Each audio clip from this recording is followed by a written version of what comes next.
पाकिस्तान घमासान में आपका स्वागत है। क्या चल रहा है पाकिस्तान में जब हम बात करते हैं कुलभूषण जाधव की? जी हां, वही इंडियन नेवी के ऑफिसर रिटायर्ड जिनको छल से, जिनको कपट से ईरान से किडनैप करा था।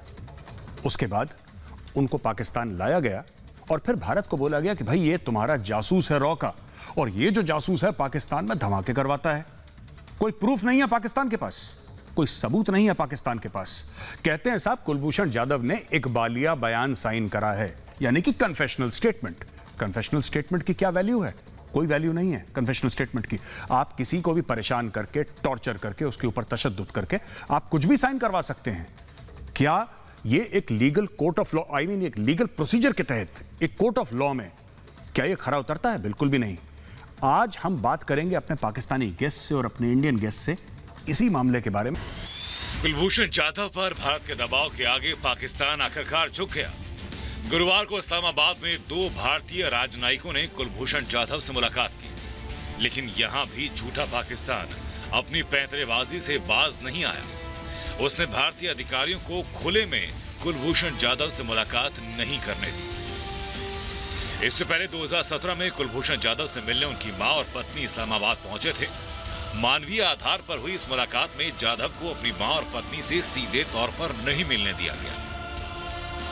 इतना ही नहीं, जाधव की पत्नी का मंगलसूत्र और बिंदी भी उतार ली गई। उस वक्त भी पाकिस्तान की इस अमानवीय करतूत पर भारत ने सख्त ऐतराज जताया था। भारतीय नौसेना के पूर्व अधिकारी कुलभूषण जाधव को अवैध रूप से पाकिस्तान ने बंदी बना रखा है। पाकिस्तान जाधव पर जासूसी करने के झूठे आरोप लगाता रहा, लेकिन भारत ने देश के बेटे को इंसाफ दिलाने के लिए कमर कस ली है। पाकिस्तान चाहे जो कर ले, देश का बेटा एक दिन जरूर वापस लौटेगा।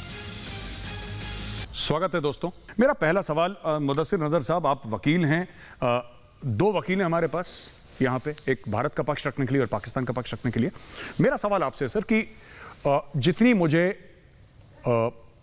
नॉलेज है लॉ की, कानून की जितनी नॉलेज है, ये जो कन्फेशनल स्टेटमेंट है इसकी क्या वैलिडिटी है? ये इसकी क्या वैल्यू है? अगर मैं किसी को लूं, पकड़ के ले जाऊं, अगर मैं पुलिस वाला हूं या फौजी हूं, मैं किसी को पकड़ के और उसको टॉर्चर करूं, उसको मार मार के बोलूं कि भाई तू कबूल कर कि तूने कत्ल करा है, तू दहशतगर्द है, कुछ भी है, वो तो अपना दर्द कम करने के लिए, दर्द रोकने के लिए वो साइन कर देगा। पर क्या पाकिस्तानी कोर्ट में, मेरा आपसे सवाल, डायरेक्ट सवाल यह है, लीगल पॉइंट ऑफ व्यू से मैं आप पूछ रहा हूं, इसलिए मैंने आपको इनवाइट करा, आप लॉयर हैं, लीगल पॉइंट ऑफ व्यू क्या कहता है? क्या confessional statement signed under duress, is this applicable in the court of law? जो जज साहब बैठे हैं, क्या वो उसको मान्यता देंगे इस चीज को? देखिए, जो कन्फेशनल स्टेटमेंट होता है ये किसी एग्जीक्यूटिव ऑफिसर के सामने नहीं दिया जाता, ये जज के सामने दिया जाता है। इवन अगर जो मुल्जिम है वो कहता भी है कि he is ready to give confessional statement, तो उसको जज के सामने लेके जाया जाता है, जहाँ पे उसका कन्फेशन रिकॉर्ड किया जाता है। तो ऐसा नहीं होता कि उसका कन्फेशन कहीं रिकॉर्ड करके पेपर में जज के सामने प्रेजेंट कर दिया जाएगा और जज जो है उस पर रूलिंग दे देंगे। वो जज के सामने प्रेजेंट होगा, वो जज के सामने कन्फेशन स्टेटमेंट देगा और द जज will reduce it into writing. जी, तो मेरा सवाल सर ये है आपसे, क्विकली मैं आपसे दूसरा एक सवाल पूछता हूं। जब commander Kulbhushan Jadhav, retired former Indian navy officer, को डेथ सेंटेंस दिया गया था, तो इसमें जज कौन था sir? Sir, I'm not privy to the proceedings of the case. लेकिन मेरा ख्याल से जो मैं कह सकता हूँ कि अकॉर्डिंग टू आर्मी एक्ट ये फील्ड कोर्ट जनरल मार्शल हुए इनका, और जो इसके अंदर भी जो जजेस होते हैं वो ऐसा नहीं है कि they are totally ignorant of law. उनको असिस्ट करने के लिए लीगल टीम बाकायदा मौजूद होती है। बिल्कुल साहब, आपने बिल्कुल सही कहा, they are not ignorant of law, क्योंकि मैं भी फौजी अफसर हूं और मैंने भी मिलिट्री लॉ पढ़ा है। वो बात अलग है कि मुझे 2 अटेम्प्ट लग गए थे मिलिट्री लॉ का पेपर पास करने में। किताबें सामने होती हैं, फिर भी हम जैसे लोग नहीं समझ पाते। मैं उज्ज्वल निकम साहब के पास जाता हूं और उज्ज्वल निकम साहब से ये पूछता हूं, सर ये मुझे एक बात क्लियर नहीं हुई सर, इसमें आर्मी चीफ सेंटेंस कर देता है किसी बंदे को, राइट सर? ये इकबालिया बयान जो है, ये एक पासपोर्ट है, ये उज्जवल निकम साहब, कौन से जज के सामने इसकी वैलिडिटी होती है दुनिया भर में कि आप बोलें सब इसने तो साइन कर दिया, इसका कन्फेशनल स्टेटमेंट है, इसको टांग दो? मैं ये जानना चाहता हूं, बड़ी सिंपल सी बात है sir, because I am not a legal person, I have very little understanding of the law. मैं आपसे जानना चाहता हूं उज्जवल साहब। मेजर गौरव साहब, मैं कुछ की बातें पाकिस्तान का सबूत कानून, पाकिस्तान के और इंडियन एक्ट, दोनों एक्ट समाने के प्रोविजन कर रहे। मैं खुद कसाब को फांसी देने के बाद उनके डेलीगेट 4 लोग गए थे और वहां जो होम मिनिस्ट्री पाकिस्तान से हम 7 दिन वहां से डिस्कशन करते रहे कि जो की कॉन्स्पिरेटर के खिलाफ क्या कार्रवाई की।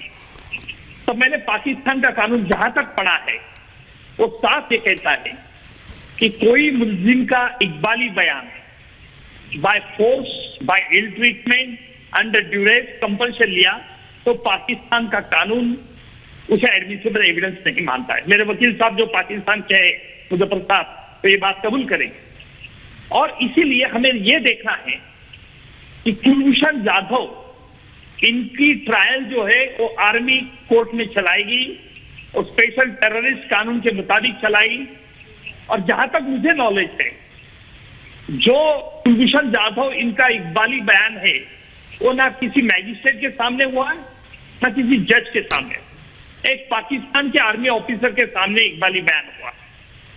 और जो पाकिस्तान का आर्मी कोर्ट है, आर्मी कोर्ट का जज तो पाकिस्तान के आर्मी ऑफिसर है, वो तो बात शायद है, मैं उनके कोई इंटीग्रिटी के बारे में डाउट नहीं करता हूं। सवाल यह है कि कुलभूषण जाधव ने जो अलेज इकबाली बयान जो पाकिस्तान के आर्मी ऑफिसर के सामने दिया है, क्या वो वॉलेंटरी है, फ्रीली है, विलिंगली है? ये बात अहम है। अगर ये बात नहीं है, वॉलेंटरी नहीं है, इनवॉलेंटरी है, बाय प्रेशर है, इल ट्रीटमेंट है, तो पाकिस्तान का कानून, सुप्रीम कोर्ट, पाकिस्तान का सुप्रीम कोर्ट उसे ठुकरा देता है। ये पाकिस्तान के अटॉर्नी जनरल से भी हमने बात की थी जब हमारा डेलीगेशन जब इस्लामाबाद में गया था। अभी पाकिस्तान क्यों हिचकिचाता है, ये बड़ा अहम सवाल है। क्यों नहीं consular access in confidence, uninterested, unrestricted क्यों नहीं दे रहा है? इसकी वजह एक ही है, अगर ये ऐसा एकांत में अगर कुलभूषण जाधव को काउंसिलर एक्सेस मिल गया तो कुलभूषण जाधव शायद पाकिस्तान की पोल खोल देगा। पाकिस्तान ने कैसे, किस वास्तव में, किस स्वरूप में, किस परिस्थिति में ये इकबाली बयान दिया, इसकी जानकारी अगर हुई। और इसीलिए आईसीजे की ऑर्डर है, वो ऑर्डर बहुत अहम है। आईसीजे ने कहा है कि काउंसिलर एक्सेस वियना कन्वेंशन का आर्टिकल 36 के मुताबिक देना होगा इन स्पिरिट। और इसलिए बार बार इंडिया ने पाकिस्तान के सामने कहा कि आपने इन कॉन्फिडेंस दी है, लेकिन पाकिस्तान नहीं मान रहा है। क्यों नहीं मान रहा है? तो वकील साहब, मेरे पाकिस्तान के दोस्त, उनको भी पता चल जाएगा, लॉजिकल इन्फरेंस। बिल्कुल बिल्कुल, बहुत बहुत धन्यवाद उज्जवल निकम साहब, आपने पूरा केस जिसको कहते हैं सबके सामने साफ कर दिया और मुझ जैसा जो नॉन लीगल बैकग्राउंड का है उसको भी बात समझ में आ गई इन वेरी इजी वर्ड्स। कमर चीमा साहब, एक बात बताएं आप मुझे, उज्जवल निकम साहब ये कहते हैं कि साहब जो रेलेवेंट आर्टिकल्स हैं, जो इंटरनेशनल कोर्ट ऑफ जस्टिस ने बोला कि साहब आपके रेलेवेंट आर्टिकल्स हैं वियना कन्वेंशन के, उसके हिसाब से आपको कॉन्सुलर एक्सेस देना, उसका एक खाका है, उसका एक फ्रेमवर्क है। ये पाकिस्तानी कोर्ट्स या Pakistani army according to Vienna conventions decide नहीं करेंगे। मेरा आपसे ये सवाल है कि अगर दिया गया तो आप ये बताइए दिया गया, और अगर नहीं दिया गया तो क्यों नहीं दिया गया? चीमा साहब। देखिए, पहली बात तो यह है कि Pakistan international court of justice में अपनी मर्जी से गया था। अगर हमें ना भी जाना होता तो हमें कोई जबरदस्ती कह नहीं सकता था कि आप आईसीजे जाओ। सो हम ये साबित करने गए थे कि जब से पाकिस्तान में चाइना पाकिस्तान इकोनॉमिक कॉरिडोर और चाइनीज इन्वेस्टमेंट आ रही है तो इंडिया इसको सबवर्ट करना चाह रहा है। इसलिए इंडियन नेवी के सर्विंग कमांडर कुलभूषण यादव को लॉन्च किया गया। और मजे की बात है कि आप आईसीजे की बात करते हैं या कॉन्सुलर एक्सेस की बात करते हैं, जो इंडिया और पाकिस्तान का 2005 का एग्रीमेंट है उसमें यह है कि अगर कोई बंदा ऐसा दोनों तरफ से कोई ऐसा फौजी पकड़ा जाए जो नेशनल सिक्योरिटी ग्राउंड्स पे पकड़ा जाए, दहशतगर्दी करता पकड़ा जाए, तो उसको कॉन्सुलर एक्सेस भी नहीं है। अब उज्जवल निगम साहब ज्यादा पढ़े लिखे इंसान है, मैं लेकिन जो मेरी हम्बल ओपिनियन है उसमें यह है कि भाई उनको तो कॉन्सुलर एक्सेस है ही नहीं थी, मिल ही नहीं सकती थी, लेकिन फिर भी पाकिस्तान ने इंटरनेशनल प्रिंसिपल्स को अपहोल्ड करने के लिए आईसीजे के कहने पे उनको 2 दफा कॉन्सुलर एक्सेस दे दी। अब इंपॉर्टेंट चीज यह है कि उनका जो पासपोर्ट मिला, आप उनके तो मानने को तैयार ही नहीं है, वो सर्विंग है। उस पासपोर्ट के ऊपर ईरान के भी और यूके का भी वीजा लगा हुआ है, आप उनको सर्विंग क्योंकि मानते ही नहीं है, जो कि जाहिर बात है, और मिलिट्री कोर्ट पे ले आते हैं। जी पाकिस्तान की मिलिट्री कोर्ट ठीक नहीं है। 2014 के बाद जब एपीएस पे पेशावर में हमला हुआ था तो पाकिस्तान में मिलिट्री कोर्ट कॉन्स्टिट्यूशनल अमेंडमेंट के तहत बनी थी, और वो मिलिट्री कोर्ट पाकिस्तान की पार्लियामेंट की अप्रूवल और सुप्रीम कोर्ट ने उसको लीगलाइज करार दिया हुआ है। और दूसरी बात यह है कि वैसे भी अगर एक इंडियन सर्विंग नेवी का बंदा पकड़ा जाए तो उसको हम सिविलियन कोर्ट में ट्राई नहीं करेंगे, डेफिनेटली मेरी अंडरस्टैंडिंग में वो मिलिट्री कोर्ट में जाएगा। और आखिरी बात जो इंपॉर्टेंट है वो ये है कि आपने ये कहा कि ईरान से पकड़ा गया, मैं बिल्कुल 10 सेकंड में खत्म कर रहा हूं। आपने ईरान का कभी जिक्र ही नहीं किया, वहां कोई एफआईआर दर्ज नहीं कराई, आईसीजे में आप ईरान को लेके नहीं गए, उससे तो बात नहीं करते। और जहां पे पकड़ा है उनके बारे में आप ईरान के बारे में बात करें ना, वो फिर आपको बताएंगे कि पकड़ा कि नहीं पकड़ा। जी बहुत बहुत धन्यवाद चीमा साहब। चीमा साहब का यह कहना है साहब कि 2005 में भारतीय सरकार और पाकिस्तानी सरकार के बीच में एक अग्रीमेंट साइन हुई थी, एक डील साइन हुई थी 2005 में, जिसके तहत जरूरी नहीं है कि पाकिस्तान, मतलब लीगल पोजीशन चीमा साहब ये कह रहे हैं पाकिस्तान की ये है कि जरूरी नहीं है कि पाकिस्तान कॉन्सुलर एक्सेस दे। तो चीमा साहब आप ये कह रहे हैं कि 2005 की जो अग्रीमेंट है भारत पाकिस्तान के ऊपर, दोज अग्रीमेंट्स और that agreement supersedes the Vienna convention, ये आपका मौकफ है, क्योंकि आप ये कह रहे हैं कि सुपरसीड करता है इसको। अच्छा वैभव, जो चीमा साहब ने बोला है दैट इज वेरी रेलेवेंट। एक तो ये कह रहे हैं कि साहब ये 2005 का जो अग्रीमेंट है अब हमने आपने जैसे गिव अप कर दिया, तो हमने तो कभी नहीं बोला कि साहब शिमला मुआहिदा भी आपने 1972 में आपने साइन करा था। फिर ये कौन सी बात करते हैं ये 1947-48 कश्मीर रेजोल्यूशंस की, आपने कर दिया ना, फिर सुपरसीड कर दिया। 1947-48 तो पहले हुआ था यूएन का, बाकी शिमला तो 1972 में हुआ था सरेंडर के बाद 1971 में। हम वो सब बातें नहीं करेंगे, वो पुरानी बातें हैं। और चीमा साहब बहुत पुराना एक नज़म भी है कि बात निकलेगी तो फिर दूर तलक जाएगी, तो हम दूर तलक नहीं जाना चाहते, हम लोग यहीं तक रहेंगे महदूद। वैभव एक बात बताइए, मैं अभी तक एक बात ये नहीं समझ पाया, और इसमें थोड़ा सा ना उज्जवल निकम साहब क्योंकि मुंबई में हैं इस वक्त, जहां तक मेरी नॉलेज है, कुलभूषण जाधव ये तो महाराष्ट्र के रहने वाले हैं, और ये बात मैं चीमा साहब से करीब 5-7 बार पहले भी बोल चुका हूं। महाराष्ट्र के रहने वाले आदमी को जासूस बना के सर्विंग नेवल कमांडर को पाकिस्तान में कोई क्यों भेजेगा? अगर हमें भेजना है तो हम पंजाब से भेजेंगे, हम एक ऐसे बंदे को भेजेंगे जो कि सिंध के एरिया से मिलता जुलता हो। क्योंकि अगर आप जैसलमेर की साइड में जाएं तो जैसलमेर के आगे एक जगह है सम के आगे सिंधी लैंग्वेज का टच आ जाता है, हम वहां के बंदे को भेजेंगे, उसको नमाज पढ़ना सिखाएंगे, उसको सजदा करना सिखाएंगे, उसको कुरान शरीफ सिखाएंगे, उसकी 1-2 साल की ट्रेनिंग करेंगे, उसके बाद भेजेंगे। हम ऐसा क्यों करेंगे कि एक बंदा जो हिंदी बोलता है उसमें साफ पता लगता है कि तो महाराष्ट्र का रहने वाला है? ये छोटी छोटी बातें हैं। और दूसरी चीज, जैसे ही पाकिस्तान कहता है कि कुलभूषण जाधव को हमने पकड़ा और पाकिस्तान ये कहता है कि वो जासूस, अभी तक ये नहीं पता लगा पाए कि जासूस है कि आतंकवादी, इसमें पाकिस्तान में कंफ्यूजन चल रहा है। Immediately Sushma Swaraj ji, the late honourable Sushma Swaraj ji कहती हैं कि हाँ ये हमारा नागरिक है, हमारा सिटीजन है और हमें आप इसको वापस दीजिए। ये कौन सी इंटेलिजेंस एजेंसी है वर्ल्ड में जो अपने कोवर्ट एसेट को ओपनली ओन करती है, वो भी इंडिया का टॉप कैबिनेट मिनिस्टर ये कह रही है कि हाँ हमारा बंदा है? वैभव जरा इस पर रोशनी डालिए।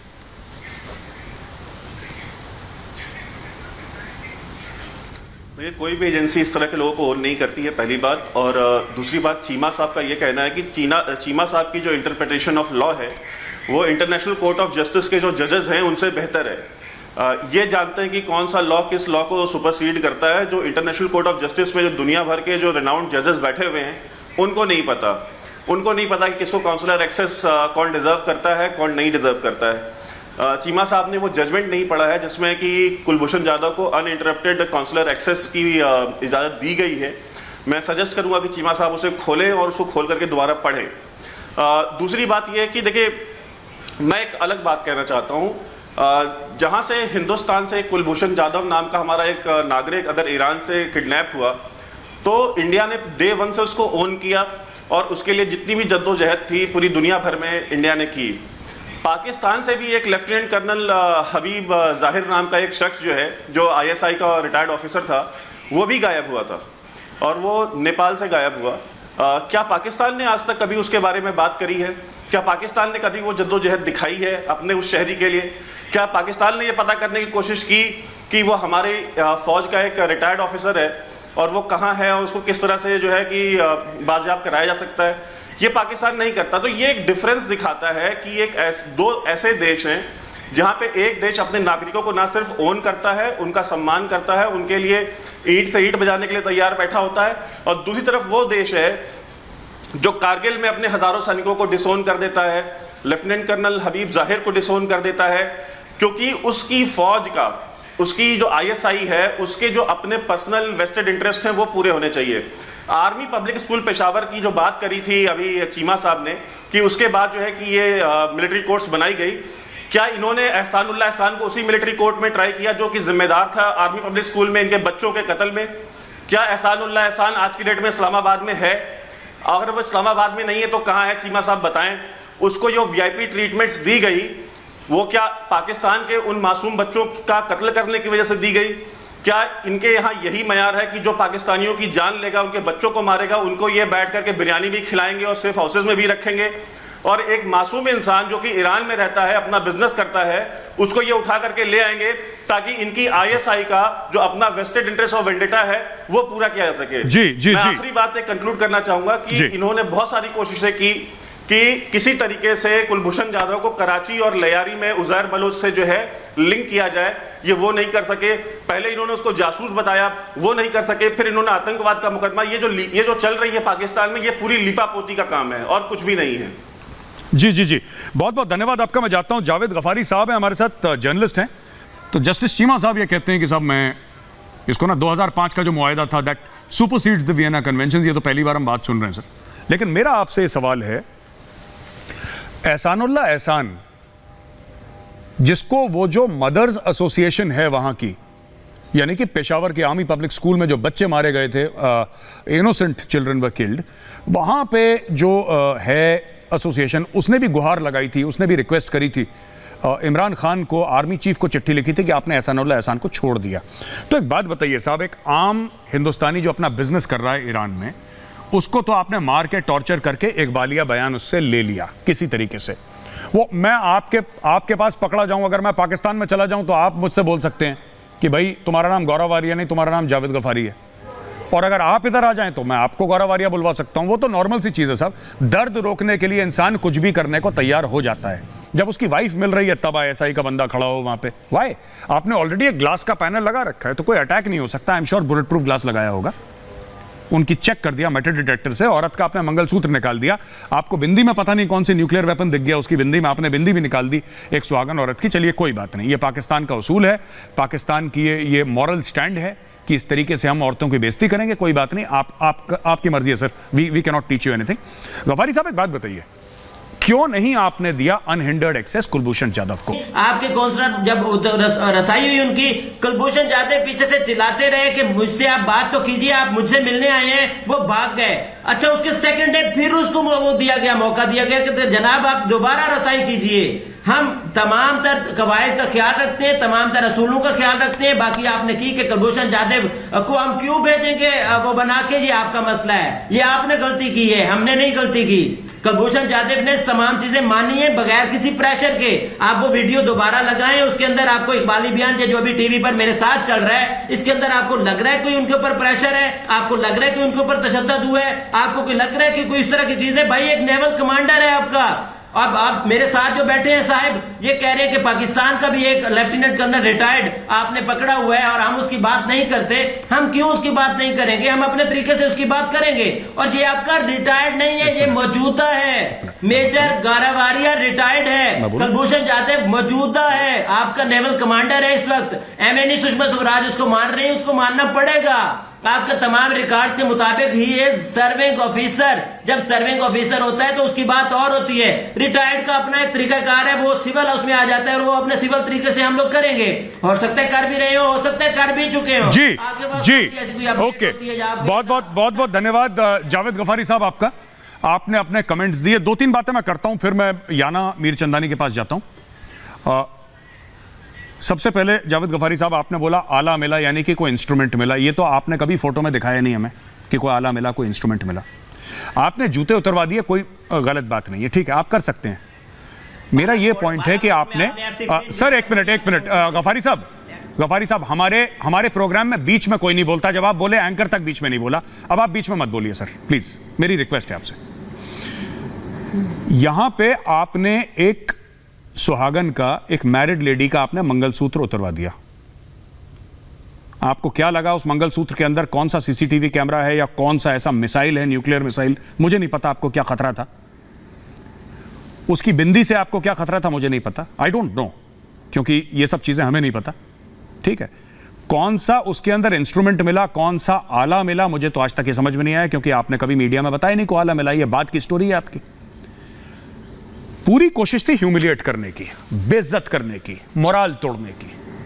आप कहते हैं स्टेडियम में क्या मिलवाएं, हमने नहीं बोला स्टेडियम में मिलवाएं, लेकिन अगर एक मां अपने बेटे से मिल रही है, अगर एक पत्नी अपने पति से मिल रही है, तो can you please do them the courtesy of leaving the room?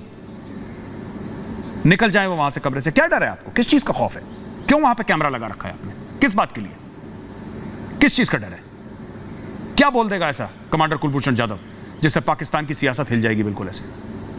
देखिए साहब, ऐसा है, ये सब गलत बातें हैं। मैं जाता हूं याना मीरचंदानी के पास। याना जी, एक बात बताइए, ये ह्यूमिलिएशन की बात नहीं है।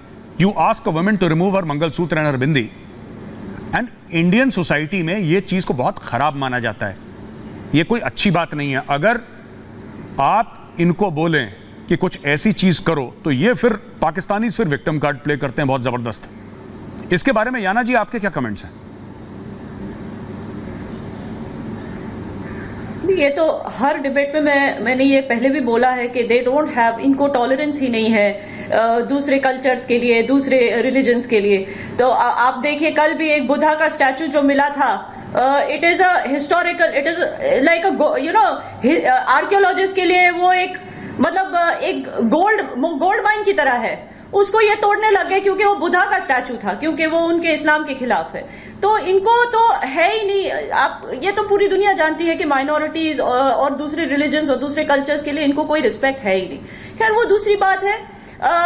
मैं यहाँ पे एक पैनलिस्ट ने बोला, आई थिंक कमर चीमा साहब ने बोला कि जो कोई मतलब आतंकवाद या कोई ऐसे एंटी पाकिस्तान एक्टिविटीज करता हुआ पकड़ा जाए, उसको काउंसलर एक्सेस नहीं दिया जाता।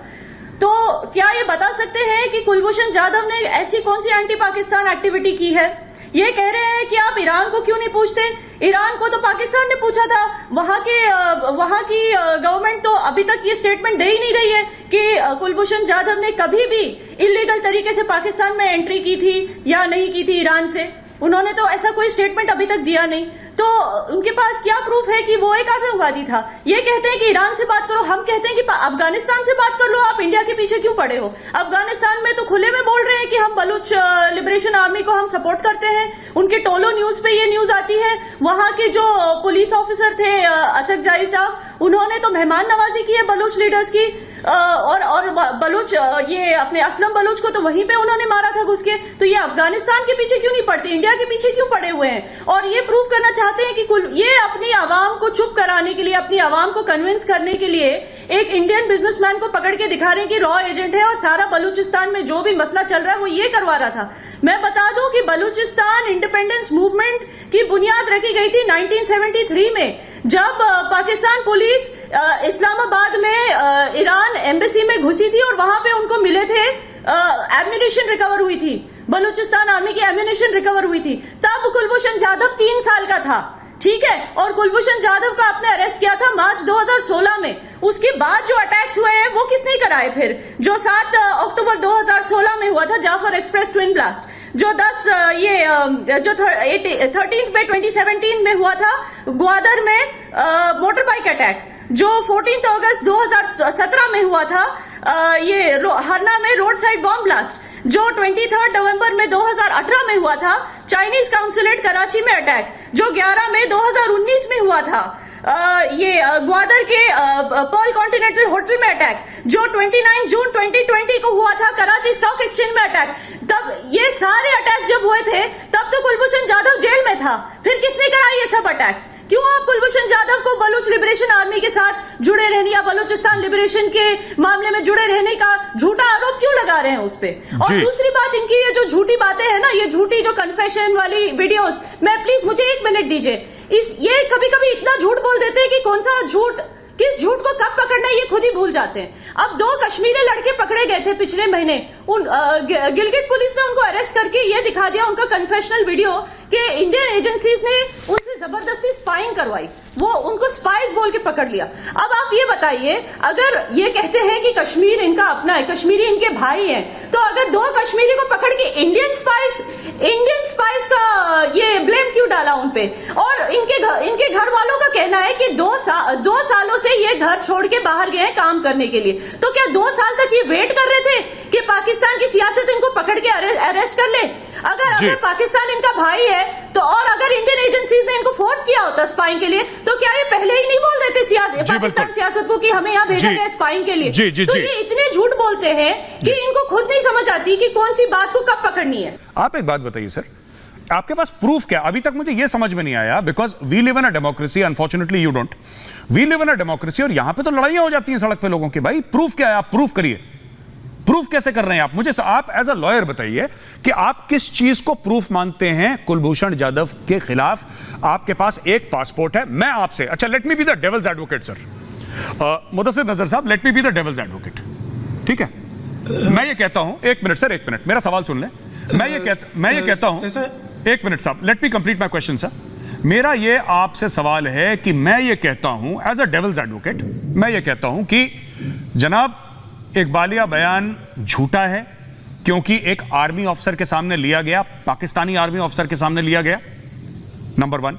जज का नाम किसी को नहीं पता, चार्जशीट किसी ने नहीं देखी, वकील कौन है किसी को नहीं पता, यह कोर्ट कहां पे था किसी को नहीं पता, और जिसके बारे में कुछ नहीं पता आपने चिपका दिया एक कि ये साहब टेररिस्ट है, स्पाई है, जो भी है। पहली चीज ये किसी को नहीं पता, हमें तो नहीं पता कौन जज है, कौन लॉयर है, कौन फ्रेंड ऑफ द अक्यूज्ड है।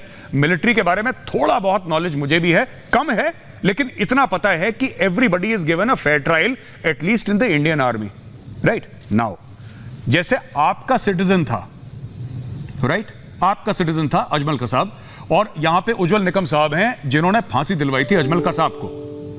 अजमल कसाब को कोई मिलिट्री कोर्ट ने ट्राई नहीं करा था इंडिया में, उसका एक वकील था और उसके खिलाफ जो लड़ाई लड़ी उज्जवल निकम साहब हैं, ये हीरो हैं हमारे। He has given justice to hundreds of Indian families who were killed in 26/11 very unfortunately. He has ensured that they get justice. मैं आपसे एक बात पूछना चाहता हूं, क्या प्रूफ है आपके पास सर? एक नकली पासपोर्ट जो आप लोगों ने खुद बनाया है और एक इकबालिया बयान, इसके अलावा प्रूफ क्या है आपके पास? ये तो बताइए। और उज्जवल निकम साहब आपको काउंटर करेंगे, सामने स्क्रीन में आपके साथ हैं, बताइए साहब। ओके, इस सिलसिले में 2 पॉइंट्स हैं, और वो एक तो ये कि जो मिलिट्री कोर्ट्स की प्रोसीडिंग्स होती हैं आर्म कोर्ट्स की तरह पब्लिक नहीं होती। अब हाउएवर अगर इसमें आपका ये आर्ग्यूमेंट मान भी लिया जाए कि कोई प्रेजुडिस कॉज हुआ है इसको, आपका जो है कुलभूषण जाधव, तो जो प्रेसिडेंट का ऑर्डिनेंस आया अभी, जिसके तहत अभी कल तक की है अभी चांस है कुलभूषण जाधव के पास अपील का, उसमें बाकायदा ग्राउंड्स मेंशन किए गए हैं, एविडेंस का भी उसमें ग्राउंड है और राइट टू फेयर ट्रायल का भी, कि अगर ये 2 प्रेजुडिस हुए तो इस्लामाबाद हाई कोर्ट का जुरिस्डिक्शन है कि वो उसको रिवाइज और रिव्यू कर सकता है। तो अब आपके जो काउंसलर हैं उनको भी जो है वो 3rd एक्सेस ऑफर किया गया, और उस एक्सेस में वो ऑफर किया गया कि सिक्योरिटी पर्सनल की एब्सेंस होगी। जी गफारी साहब मैं आपको इन द एब्सेंस ऑफ, जी गफारी साहब मैं सॉरी माफी चाहूंगा, मुदस्सिर नजर साहब मैं माफी चाहूंगा, मैं आपको काट रहा हूं यहां पे। We are running out of time. Last 1 minute to mister Ujjwal Nikam sir, proof क्या है इनके पास? 1 मिनट में बताइए, I have to wrap up the show sir. Gaurav ji, कोई प्रूफ नहीं है। आपको पता है कि कुलभूषण जाधव इनको आर्मी कोर्ट ने, पाकिस्तान के आर्मी ऑफिसर ने रिप्रेजेंट किया, और इसीलिए पाकिस्तान आज तक कुलभूषण जाधव इनको in private, in confidence, uninterrupted counsellor access नहीं दे रहा है, क्योंकि पाकिस्तान की पूरी मदार जो एक्सट्रैक्टेड कन्फेशन है उस पर है। हमारे पाकिस्तान के वकील साहब को ये पता नहीं है कि अजमल कसाब को हमने ना ओपन कोर्ट ट्रायल दिया, हमने मीडिया को प्रेजेंट रखा। कुछ लोग कहते थे कि इसके लिए आर्मी कोर्ट बनाओ, हमने नहीं कहा। हमने कहा कि पूरे दुनिया को मालूमात होना चाहिए। पहले पाकिस्तान ने कहा कि अजमल कसाब हमारा नागरिक नहीं है, फिर जब पाकिस्तान के जियो टीवी ने उनका भंडाफोड़ कर दिया तब पाकिस्तान ने माना कि ये हमारा सिविलियन है। तो इसलिए कुलभूषण जाधव इनके खिलाफ कोई सबूत नहीं जो इकबाली बयान कर रहे हैं। दूसरी अहम बात एक मिनट में मैं कह रहा हूं, जो अभी कुलभूषण जाधव से पाकिस्तान ने उगला लिया है, पाकिस्तान ने ये बता दिया, पाकिस्तान के अटॉर्नी जनरल ने खुलेआम कि कुलभूषण जाधव अपील रिव्यू नहीं करना चाहते हैं और वो दया की मांग कर रहे हैं, दया की याचिका कर। मुझे बड़ी ताज्जुब की बात है, क्यों मांग करेंगे? कोई मुल्जिम कभी माफ नहीं ऐसी मांग नहीं करता। जी उज्जवल निकम साहब, हमारा वक्त बिल्कुल खत्म हो रहा है सर। बहुत बहुत धन्यवाद। मैं माफी चाहूंगा, मैं आपको बीच में काट रहा हूं। दोस्तों, हमारा वक्त यहां पे खत्म होता है। मैं अपने क्लोजिंग कमेंट्स देता चलूं। देखिए, 26/11 का केस जो कि उज्जवल निकम साहब ने लड़ा था और जस्टिस दिलवाई थी इतनी सारी फैमिलीज को, जिसमें कि विदेशी भी थे, भारतीय भी थे। मैं सिर्फ यह बात कहना चाहता हूं कि साहब देखिए, 12 साल तकरीबन हो गए, 2008 का केस था, 12 साल तकरीबन हो गए 26/11 पाकिस्तानी कोर्ट्स में केस पेंडिंग है। उनको अभी तक पता नहीं लगा, पाकिस्तान को, कि अजमल कसाब पाकिस्तानी है कि कहां का है। वो कहते हैं मैं पता ही नहीं। लेकिन सबसे बड़ी बात यह है कि जब उनकी बात आती है तो कमांडर कुलभूषण जाधव को देते हैं 1 हफ्ता और कहते हैं कल तक अगर नहीं करा तो केस बंद। यही बात है। देखिए, बात यह है कि यहां पे चलता है न्याय और वहां पे चलता है सर्कस। जगह का नाम बताने की मैं जरूरत नहीं समझता। भारत पाकिस्तान घमासान में ज्वाइन करने के लिए बहुत बहुत धन्यवाद आप सबको।